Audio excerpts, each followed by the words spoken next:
On May 4th, Star Wars Day, while fans celebrated tales of galaxies far, far away, Reverend Dr. Caleb J. Lyons of University Christian Church delivered a sermon that transcended fandom.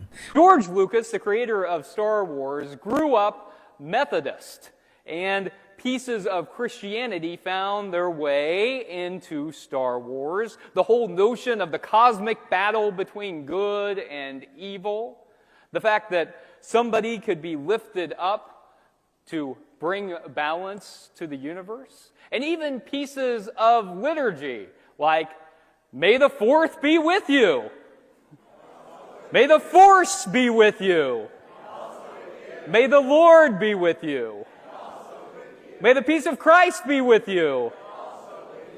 You get it? It makes its way into Star Wars. And then other elements of Eastern tradition find themselves into Star Wars too, like Taoism, for instance. And in Taoism, there is this notion of the way, the Tao, this energy of the universe that permeates all life, that is both within us and all around us. And the goal in Taoism, the perfect Taoist, is someone who is in tune with the universe, who takes note of the ebbs and flows and lets the energy of the universe guide them. So it is with the Force in Star Wars. And then there's this notion in Eastern traditions about the yin and the yang, about good and evil, about light and dark, about balance, and how it is that we achieve balance.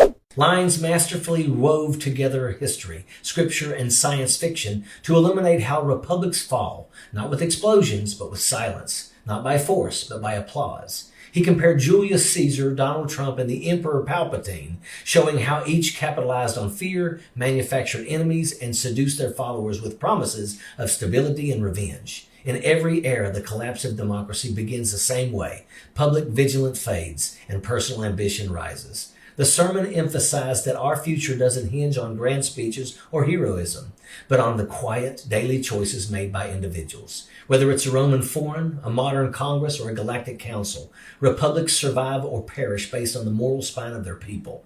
And as we reflect on these narratives, past, present, and future, we're reminded that vigilance, courage, and ethical conviction are our most powerful weapons in the fight against authoritarianism. The MAGA movement is a false god and is a false idol. But here's the truth. Reverend Lyons brought down the lightning. The darkness only wins if the people forget that they have a choice. Every republic, Roman, American, galactic, falls when its citizens abandon their agency, when they stop choosing compassion over cruelty, facts over fantasy, and light over dark.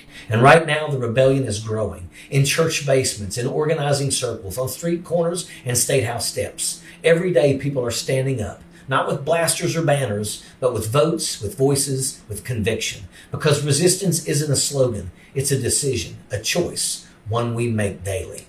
And if you think this is just fiction, just fanfare, just a nerdy sermon from a San Diego church, then you missed the message. Star Wars was never just a movie. It was a warning, a mirror, a myth written in neon to remind us that empires rise, but so do rebels. And Donald Trump, he's no Jedi.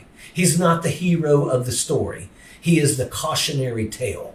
So we end where we begin. The last group he thought would ever leave him, the faithful, the flock, are now walking away. Not with rage, but with resolve. Because they finally see the red lightsaber in his hand. And in galaxy not so far away, justice is coming. May the Force and the future be with us all. And that's a fact. Sappers clear the way, airborne all the way.